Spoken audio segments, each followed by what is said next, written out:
Okay. Uncategorized. Operation Enduring Freedom, that's Afghanistan. ISAF operations in Afghanistan, that's International Security Assistance Force, 2009. This, by the way, up here, for anybody paying really close attention, that's automatic date population there. That's today's date, but that's just automatic date insertion there. I don't want this to go any longer than normal, so I think I'm just going to generally stick to two background questions. What is this, and where did it come from? So what is this? Where did it come from? So this is a PowerPoint slide deck.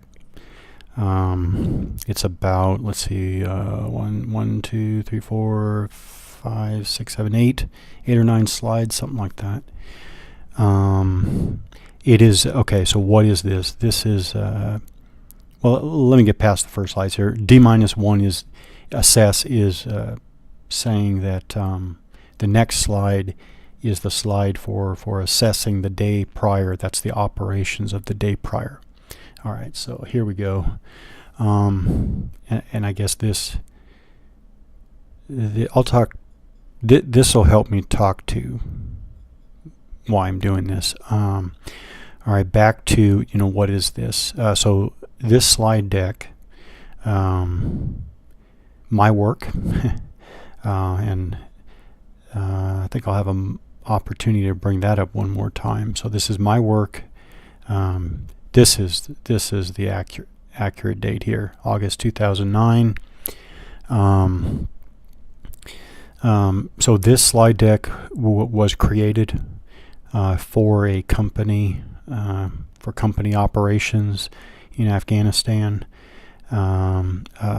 This was created, and it's in this format because this was only meant to be printed out and posted in the company CP command post, and also it's done this way so that every subordinate leader in the company team could print this out and carry it with him through the day.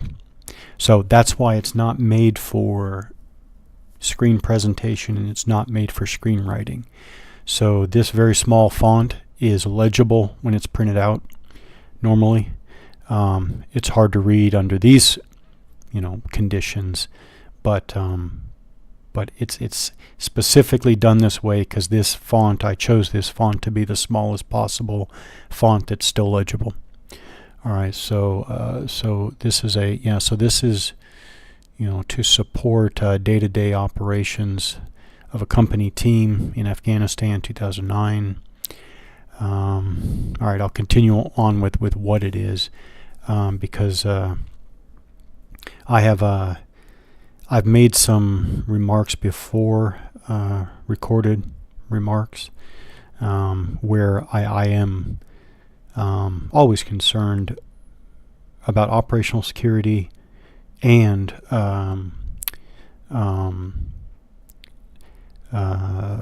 people's, soldiers' confidentiality. So up until the last week, I would have never thought to do this, but I changed my thinking on this specifically for 2 reasons. Well, 3 reasons. The first one's easy, because I'm going to avoid any, there should be no revealing of any person's identity or violating anybody's confidentiality. So that's first up front, out of the way. Second, this is 100%, this is my work from beginning to end. This is not what many people were expected to do. This isn't, fill in the blank. This is, it's my work, so I feel a proprietary sense towards it. Okay, and 3, which has changed, is that now I think in terms, for the first time, I think in terms of, I think while this is operational information and this is an operational product, it is now, I think, moved into the realm of history. So I think it now starts to have a bit of historical value. Okay, so then why share it? I was looking at this slide, and I'll in a minute I'm going to get to why I'm even looking at this. So recently I'm looking at this slide and I'm thinking, wow, this kind of looks like a war game. Not a war game like Panzer Blitz or something like that. No, it just so happens that recently I've been taking a close look at Command Ops, BFTB,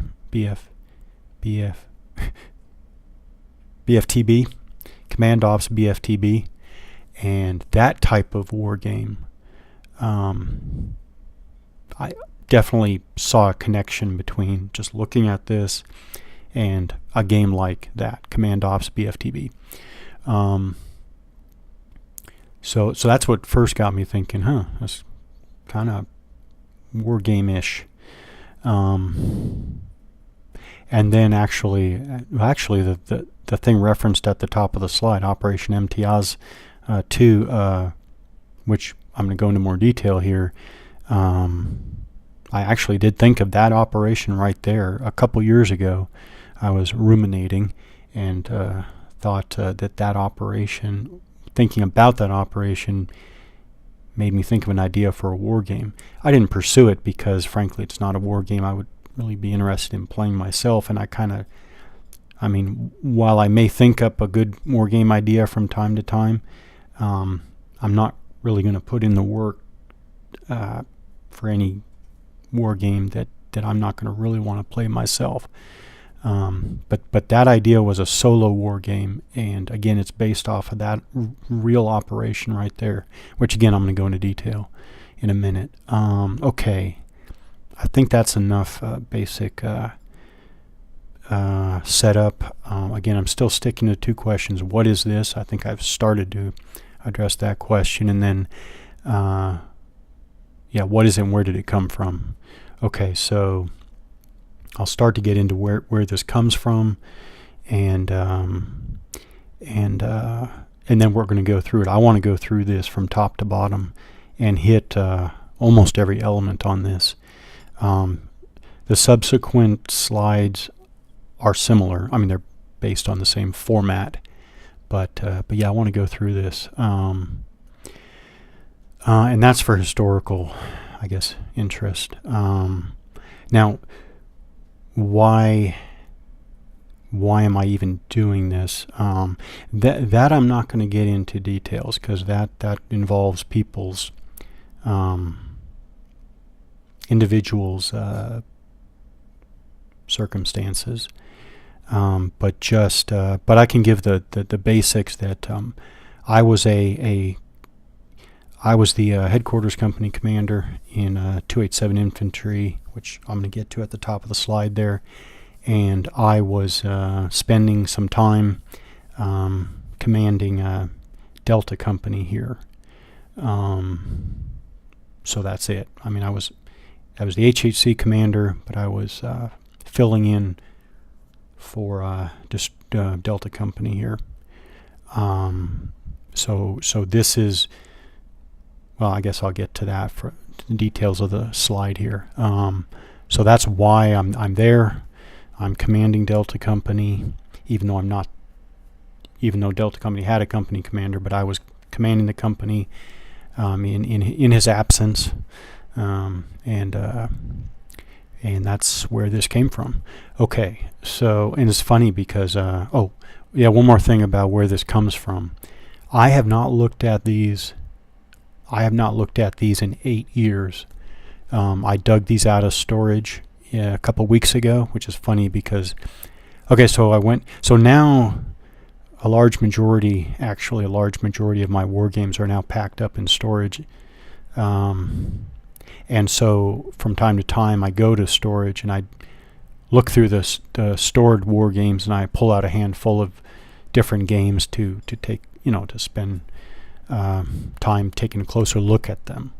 So I was actually at storage looking for war games, and this last time, a couple weeks ago, I was actually looking for some of the old computer war games. I have no idea why.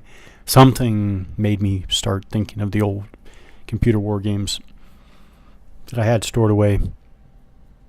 So I was looking for those.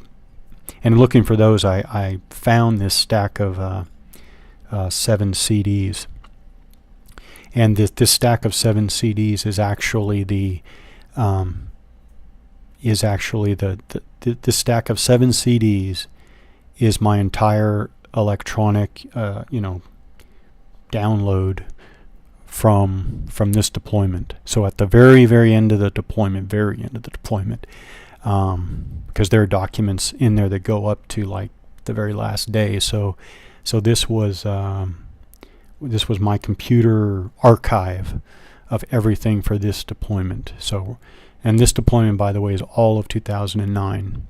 I left a couple days after Christmas in 2008, and I came back a few days or sometime in the first week of 2010. So all of 2009. So these 7 CDs hold my entire, again, digital archive from that deployment. So I saw the CDs, had completely forgotten about them, dug them out, and just started browsing through them, and that's where I found stuff like this. So I've now looked at this for 8 years, and so there, some of it is, when I look at some of it, it's like yesterday, and some of it I can't even remember. For example, I know I built this from scratch, and yet I cannot remember what gave me the idea. It worked great, but I don't know what gave me the idea to even start this, but I did. Okay, so I'm looking at this. I looked at this first time again, I think last week. So I'm trying to figure out some of this stuff myself. Okay, so from the very top, first we have TMD as Team Destroyer. I'm not sure many civilians realize that we in the military today, we task organize to a very, very, very low level. So Team D is Team Destroyer. It is a team because it's built off of an organic company, Delta Company. It's actually Delta Company minus. And it's Team Destroyer because it has added, well, first of all, it's task organized. You'll see down here is 2C. So Delta Company, 1st Platoon and 2nd Platoon Delta Company was task organized with 2nd Platoon Charlie Company. And so basically 3rd Platoon Delta was task organized to another company, and 2nd Platoon Charlie Company was task organized to Delta Company here. And you see here HCT. HCT here stands for Human Collection Team. That's Human Intelligence Collection Team. That's a team of intel soldiers with special training, special assets, special access to capabilities, and they're task organized with Team Destroyer, and so forth. There were, you include interpreters, you include cooks, you include, mechanics. So it's task organized to the very, very lowest level. Really, only your pure units are really only your platoons. Yeah, really your platoons. Okay, so TMD is Team Destroyer, which means Delta Company, task organized as a team. TF-287 is Task Force 287. It's the exact same idea. So 287 Infantry is what you would call peer. 287 Infantry Battalion is peer. When 287 Infantry Battalion is task organized with a bunch of different enablers and reinforcements, if you will, 287 Infantry Battalion peer becomes Task Force 287. Concept of execution effective for 400 hours on the 24th of August 2009. E+4 means the 4th day after the election. So we are talking about the national elections that took place in Afghanistan in August 2009. So this is in the aftermath of the elections. So E+4 is a reference to the election day. Then we have Operation EMTIYAZ 2, Operation Order back briefs. That'll come up more. So that's going to keep coming up again. So this is the day where I gave the op order for Operation EMTIYAZ 2, and the subordinate leaders gave me their back briefs on that operation. That's what that means, on this day. All right, so here we have a 24-hour ticker. So every hour is accounted for, and again we have all of the elements of the team destroyer: company team headquarters, ISR, CAS, CCA. Wargamers are going to know what CAS is, but CCA is Close Combat Aviation. IDF, Wargamers are going to know that, indirect fires. I already said HCT is Human Collection Team, and then 2nd Platoon Destroyer or Delta Company, 1st Platoon Delta Company. Now, an infantry battalion at this time, the Delta Company is an anti-armor company. So the Delta Company platoons are small, and they're mounted, and they follow mounted anti-armor doctrine. 2nd Platoon Charlie, task organized from Charlie Company. That would be, originally a light infantry platoon, but here in Afghanistan they would really be called mounted infantry, because they are on MRAPs. So top to bottom. So here we have kind of I wish I had a better pointer. Starting with the company team headquarters at the top, you have that main activity. That's elections security operations in partnership with IPW, ANA, Afghan National Army / OMLT. OMLT is Operational Mentoring and Liaison Team. That was in fact a French airborne infantry company. So, and again, this is where I'm not sure civilians really understand the intensity of joint, multinational, interagency operations that is just standard these days. It's no longer not the norm. It is the norm today. So on our COP, here's COP Carlisle. COP is Combat Outpost. Right there, this is a hill that overlooks the highway there, Highway 1. Highway 1, by the way, is the major highway in Afghanistan. You head north on Highway 1, you hit Kabul, you head south on Highway 1, you go to Kandahar and the rest of the south. So COP Carlisle, which is on a low hill, think of, it's a combat outpost, but I guess think in terms of think about a compound the size of maybe a small elementary school, maybe.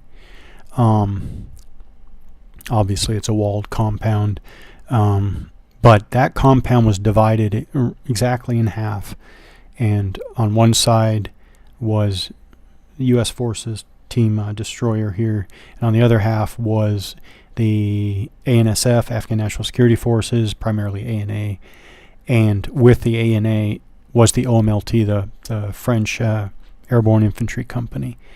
And so I should say that we tried very hard to do everything together.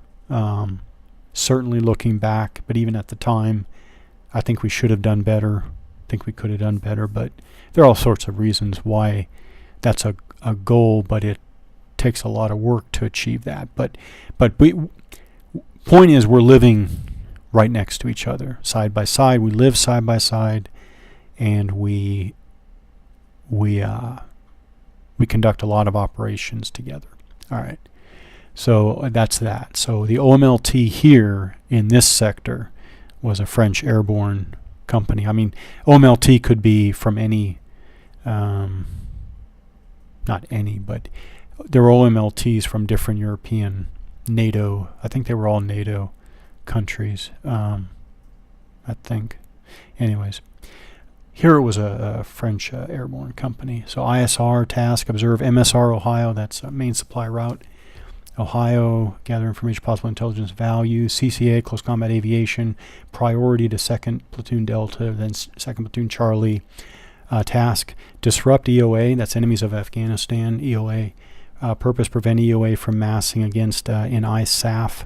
I already said International Security Assistance Force, ANSF, Afghan National Security Forces, unit or security site. Task, organize, 81 millimeter mortars to 2nd Platoon Delta, 60 millimeter mortars to 2nd Platoon Charlie, 60 millimeter mortars to 1st Platoon Delta.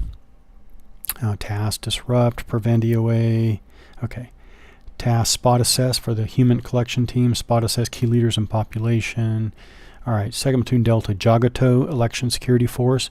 This is Jagato over here. Jagato, I guess you'd call it like a county. So, yeah, I'll get more into that. Then we have Carlisle Security Force. Again, that's the COP Carlisle where we lived. On COP Quick Reaction Force. Redcon, Readiness Condition 2, ready to move in 15 minutes. Local area patrols. Area Security Force. All right. Then we have IR, Intelligence Requirements. These are things that I wanted every subordinate to try to basically figure out the information about. Who it's tasked to.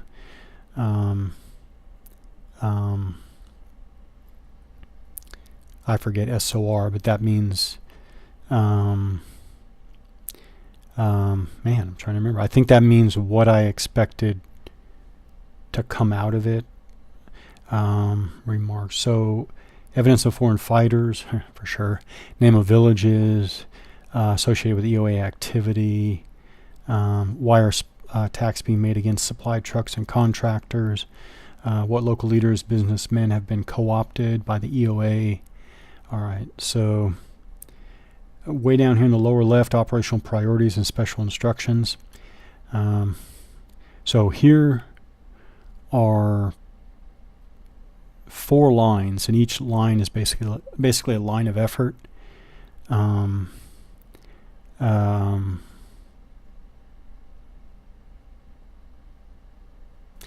well, I remember development, governance, and security, but I can't remember what IA and IE was.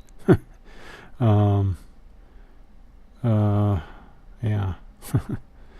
All right, so some information that I want spread out. All right, over here we have each of the main subordinate units. So you have 2nd Platoon Charlie, Area Security Force in green here, corresponds to the green shaded area. So you go like this. These are tasks in order of priority for this 24-hour period. So be prepared to operate as Task Force QRF. That's Quick Reaction Force. Number 2, combat/ambush patrol in village of Dundakay. So right here, ambush symbol. Underneath is village of Dundakay right there. So combat ambush patrol Dundakay, and then it should be 2 Charlie. See up here, yeah. So I'm saying sometime within this time frame, execute a combat ambush patrol vicinity Dundakay, oriented that way. All right. So area reconnaissance, EOA networks, and EOA local support networks. All right. 1st Platoon Delta. Again, that's COPS Security Force QRF.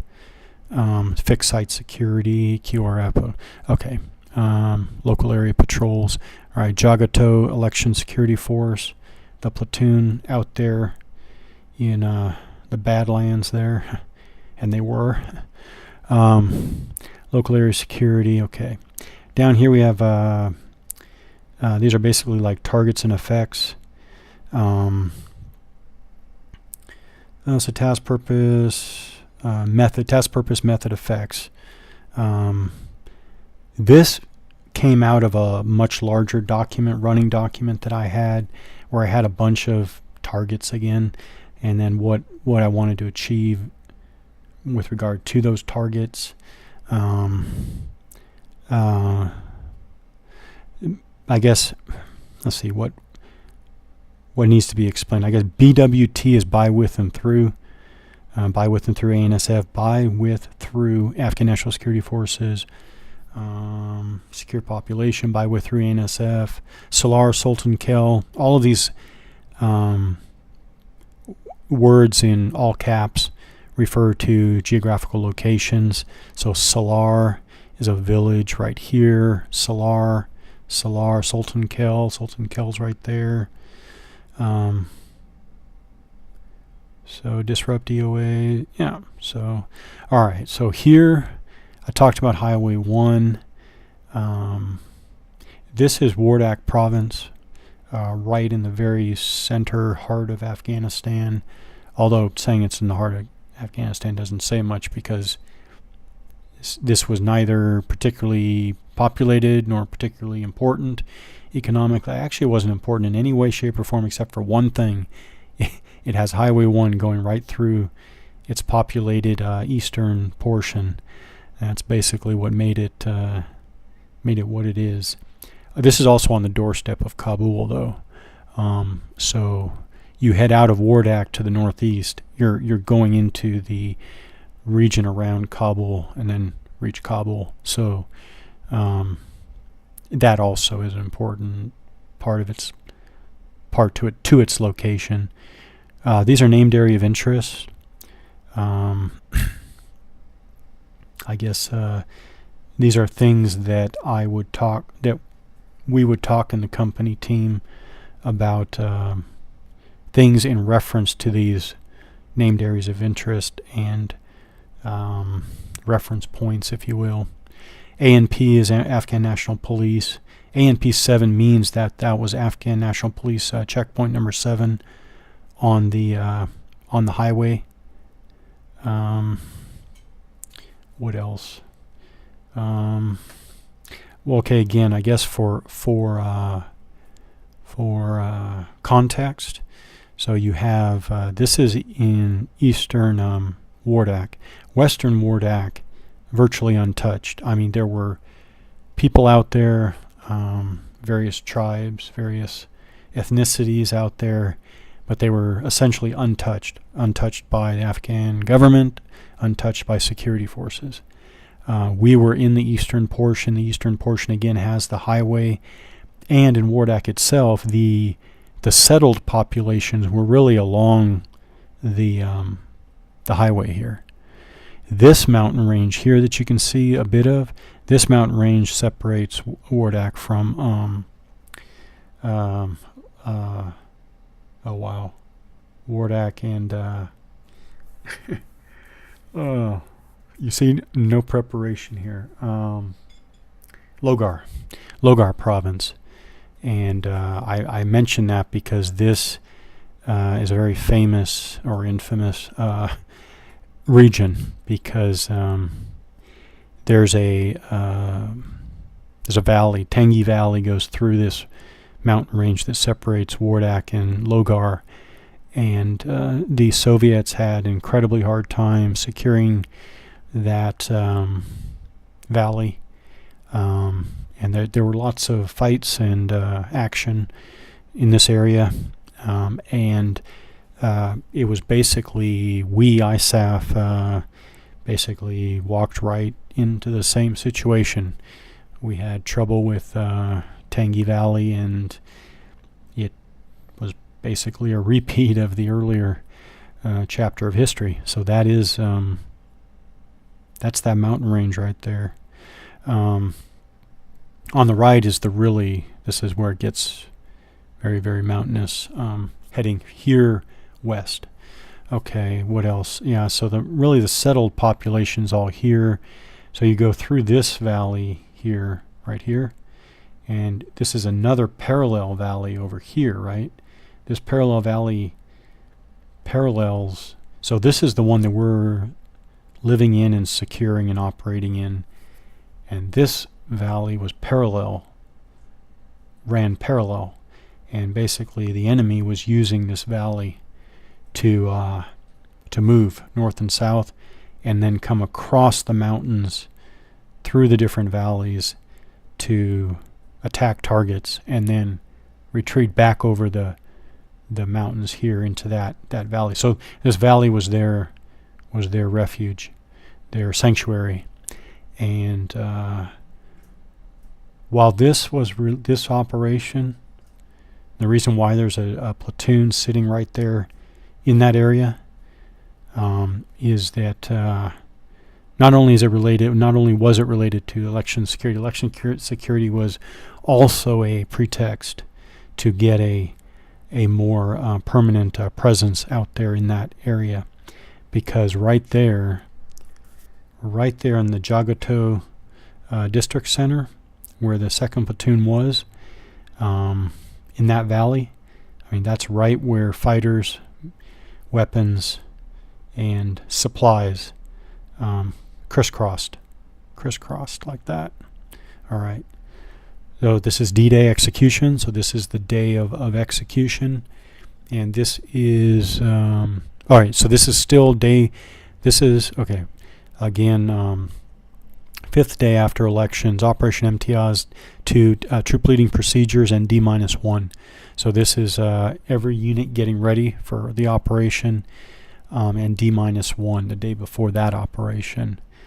This one, Operation EMTIYAZ 2. Okay. This is the mission, purpose, key task, end state for the operation EMTIYAZ 2.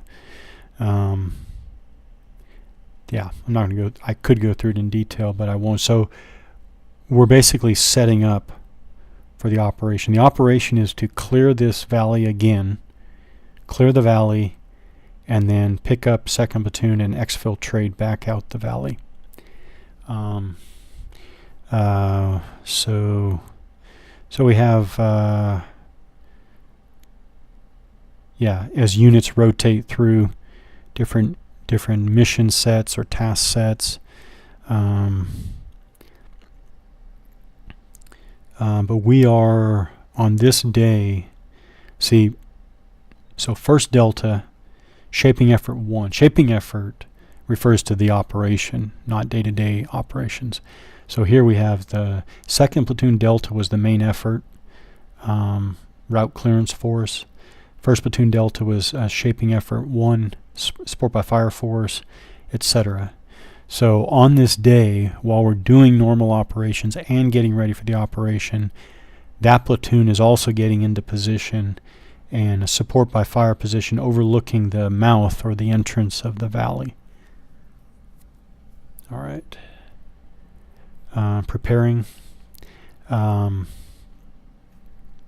this is D-Day for the operation, and this is the main graphics for the operation. Basically, it was a dismounted clearance of the first half of the valley, and then we remounted. That's remount point 1. Remounted, and we cleared the rest of the valley mounted, because while this was an open valley with farmland and pastures, after this remount point, the valley got very narrow, and it was basically you could really only move easily along the road. So it was nerve-wracking, to say the least. It was nerve-wracking. This is our route clearance package, the task organized engineers with all of their pretty advanced, pretty high-tech equipment and gear and everything. Cleared a lot of IEDs, a lot of improvised explosive devices. I'm not going to go into the operation. This isn't the focus, but this is the operation that I thought of might make a good solo war game. And it's not this particular operation, obviously, but I'm thinking of this operation. But this would be any valley in any part of mountainous Afghanistan. But the solo game, so it's a solo game where you are task organizing your forces exactly like I did. I mean, I task organized everybody. I task organized everybody. I planned everything. I want civilians to understand how much in most combat arms units, and definitely this was definitely true of the units I was in. I mean, I served under very, very decentralized or leaders, superiors who believed in decentralizing and powering down, and so this is my task organization. So in a game sense, you task organize your assets. You request assets. Maybe you get them, maybe you don't. Maybe you get part of what you asked for. You task organize, you plan, and then as a solo war game, you're going to execute the operation, and there can be variance on the objective, but a lot of it is, designing into the solo game how you make contact and, experience resistance, I guess, the enemy.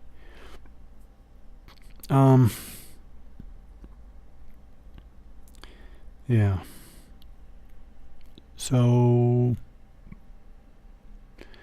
plan the next 3 days. So these are the next 3 days, so that subordinates know what's coming. These are reconnaissance / presence patrol. Solar, that's Solar Village there. A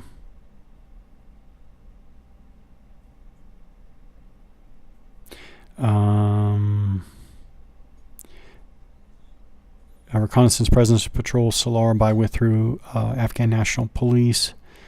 Population control through TCPs, traffic control points, populations engagements, identify underlying issues of the population. I'm reading right there just for the 2nd Platoon Charlie Company there. And so the units would cycle through their mission sets. And this kind of is going back to day-to-day operations. This is what I called combined AO, Area of Operations, Security and Development Operations. That's what I called kind of the regular day-to-day. That's what all this was for. Try to figure out what's going on, try to engage with the population, try to work with and improve the capacity of the Afghan National Security Forces, work closely, positively with partners, including, for example, OMLT, French Airborne in this case. Yeah, so day, what was it? Day D+2, D+3, and D+4.